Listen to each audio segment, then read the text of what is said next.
Assalamualaikum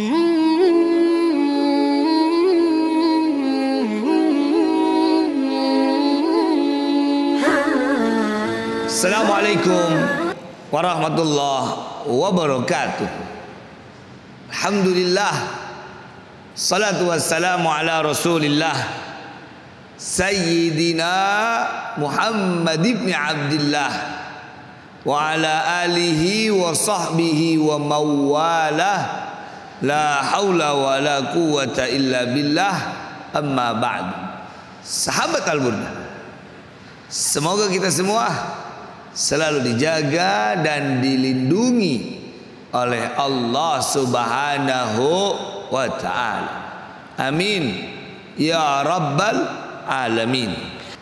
Dalam kesempatan yang sangat mulia ini, kami akan membahas tentang adabul walad ma'a abihi. Adabnya seorang anak, akhlaknya seorang anak, tata keramanya seorang anak ketika dia sedang bersama dengan bapaknya, ketika anak itu sedang bersama dengan ayahnya. Bismillahirrahmanirrahim.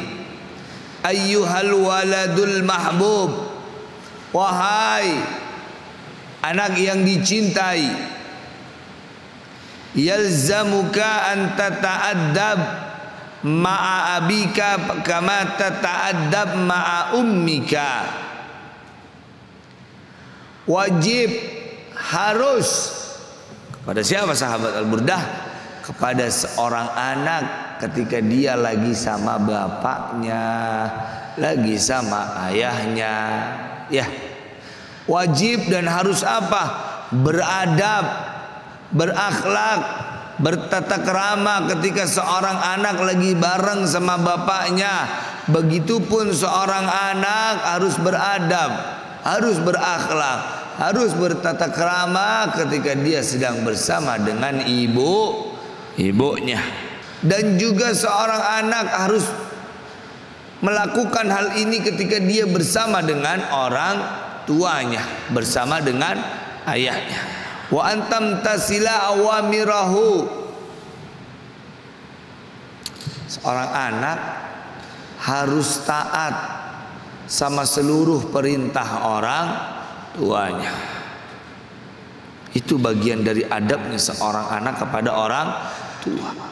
Apa yang menjadi perintah ayahnya dikerjain sama tuh anak, dikerjakan sama anaknya. Wa tasma'an nasaihahu, dan juga sebagai tanda adabnya seorang anak kepada ayahnya. Ayah yang sudah lelah, ayah yang sudah capek, ayah yang selalu merasakan panasnya terik matahari, ayah yang tiap hari keluar rumah untuk mendapatkan harta itu akan diinfakkan kepada anaknya, ayah yang memberikan apapun kepada anak-anaknya. Maka bentuk adabnya anak adalah watasma'an nasaihahu, dengerin apa yang menjadi nasihat orang tuanya. Jadi ketika orang tua sedang memberikan nasihat, dengarkan nasihat itu, dengarkan nasihat. Ya, apa? Dengerin nasihat. Kenapa kita harus taat sama perintahnya dan kita harus dengar sama nasihat tuh orang tua? Bapak kita kalau lagi merintah harus kita taatin. Bapak kita kalau lagi nasihat harus kita dengerin. Kenapa begitu?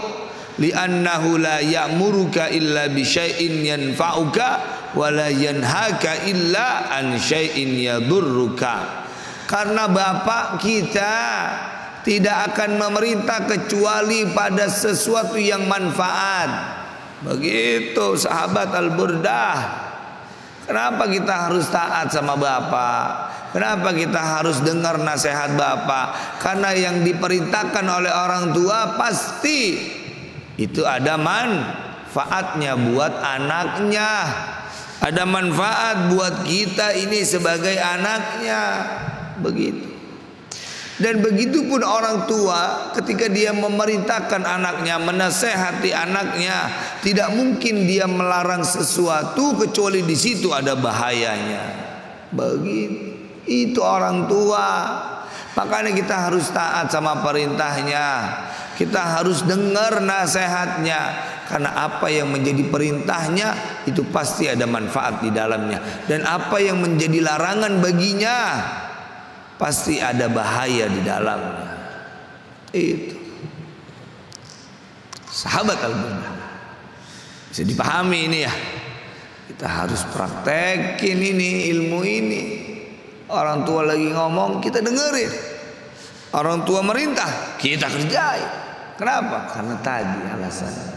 Karena apa yang menjadi perintahnya pasti ada manfaatnya, dan apa yang menjadi larangannya pasti itu larangan di dalamnya ada bahaya. Kemudian wa antat lubada iman ridahu, engkau sebagai seorang anak harus selalu mencari ridha orang tua. Kita ini sebagai anak, sepanjang usia kita harus selalu mencari ridhonya orang tua. Jangan sebaliknya, apa? Cari murka orang tua. Jangan begitu. Sahabat Al-Burdah yang beradab, maka selalu mencari ridhonya orang tua, terutama ridhonya bapak yang ada dalam kajian kita pada kali ini. Seperti apa contoh kecilnya? Selalu mencari ridhonya orang tua, ridhonya sang ayah. Bi antu hafidha ala kutubik wa malabisik wa jami'i adawatik wa turattibaha fi mawdi'iha wa la tudayyi'a syai'an minha. Salah satu kita mencari ridhonya orang tua ketika anak itu masih sekolah, ketika anak itu masih duduk di bangku sekolah. Apa? Dia jaga itu bukunya yang udah dibeliin sama bapaknya, dijaga, dirawat. Begitupun pakaian yang udah dikasih sama orang tua, dijaga itu, dirawat. Itu sebagai bentuk kita mencari ridhonya orang tua. Dan juga kita susun itu buku, itu pakaian, susun di mana? Di tempat. Baju susun yang rapih di lemari. Nah, begitu. Jangan sembarangan kita sebagai anak ngambil baju asal narik. Nanti berantakan, biarin. Ntar juga ada emak saya yang rapi. Enggak begitu anak yang beradab. Anak yang beradab enggak begitu. Bagaimana pakaiannya selalu rapih di dalam lemari, bagaimana bukunya selalu tersusun rapih di dalam lemari. Itu adalah anak yang selalu mencari ridho orang tuanya. Dan wala tudayyi'a syai'an minha, dan tidak menghilangkan satupun apa yang telah diberikan oleh orang tua. Kitab yang pernah dikasih jangan sampai hilang. Baju yang pernah dikasih jangan sampai hilang. Apapun yang dikasih jangan sampai hilang. Kenapa? Itu adalah bentuk berusahanya kita sedang mencari ridhonya orang tua. Dan juga sebagai bentuk mencari ridhonya orang tua seorang anak, wa anta jtahida fi mutala'ati durusik, bersungguh-sungguh di dalam mengkaji pelajaran. Anak yang mencari ridhonya orang tua, dia bersungguh-sungguh dalam belajar. Ketika dia duduk di kelas SD, di sekolah SD, dia sungguh-sungguh belajar. Dia masuk pesantren, dia sungguh-sungguh belajar. Dia masuk pendidikan apapun, dia sungguh-sungguh belajarnya. Itu tanda seorang anak sedang mencari ridho orang tuanya. Apa? Bersungguh-sungguh di dalam belajar. Wa ta'mala fil manzil wa kharijahu kulla syai'in yufarrihu qalbahu. Dan seorang anak, salah satu sebagai tanda dia mencari ridho orang tuanya, ketika dia di rumah ataupun dia di luar rumah, perbuatan yang dia lakukan selalu menggembirakan hati bapak. Itu anak yang mencari ridho orang tuanya. Selalu yang dia kerjakan menggembirakan hati orang tuanya. Selalu yang dia perbuat menjadi kebahagiaan hati orang tuanya. Apa yang dia lakukan menjadi kebahagiaan orang tuanya. Itu adalah anak yang selalu mencari ridhonya Allah, ridhonya orang tua. Sahabat Al-Burda begitu, ya. Kemudian wa alla tukallifa abaka ayyashtariya laka syai'an minal asya. Seorang anak yang selalu mencari ridha orang tuanya, tidak pernah ngebebanin kepada bapaknya. Bapaknya ini nggak pernah dibebanin untuk beli sesuatu. Ya, kita tahu nih bapak belum mampu untuk beli motor. Anaknya ngerengek minta motor. Pak, beliin motor. Itu motor satu cakep banget pak. Itu motor cakep banget pak. Motor bebek itu. Ya. Kita tahu kondisi orang tua tidak mampu untuk membelikan. Maka anak yang beradab, anak yang selalu mencari ridha orang tuanya, tidak pernah membebankan orang tuanya akan hal ini. Membeli kepada sesuatu yang mana di sana orang tua masih belum bisa untuk membelikan anak-anaknya. Itu anak yang selalu mencari ridha orang tuanya. Kemudian wala tudhiya ahadan min ikhwanik wa akhawatik. Anak yang selalu mencari ridha orang tuanya, anak yang tidak pernah mengganggu kepada saudari atau saudaranya. Ini anak ini sama saudara kandungnya jangan berantem, itu maksudnya. Sama abangnya, sama adiknya, sama empoknya, jangan pada berantem, jangan pada ribut. Kenapa? Kalau kalian ribut, kalau kalian berantem sama saudara kandung, berarti tidak mencari ridhonya orang tua.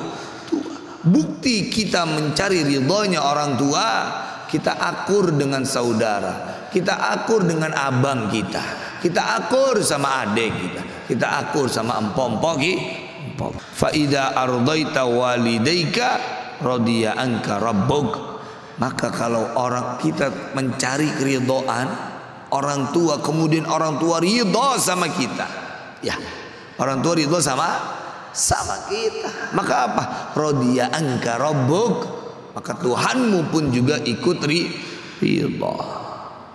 Kalau orang tua sudah ridha dan Allah pun akan ridha dengan sebab ridhonya seorang ayah, fa'ishta sa'idan fid dunya wal akhirah. Maka engkau akan hidup penuh dengan kebahagiaan, baik itu hidup di dunia atau hidup di akhirat. Jadi kunci bahagia, hidup bahagia itu apa? Carilah ridho orang tua. Hidup kalau pengen senang, baik di dunia atau di akhirat, apa kuncinya? Bikin orang tuamu senang, bikin orang tuamu bergembira. Semoga kita bisa dijadikan sebagai anak yang selalu mencari ridho kepada orang tua. Semoga kajian ini penuh manfaat. Ihdinas siratal mustaqim. Wassalamualaikum warahmatullahi wabarakatuh.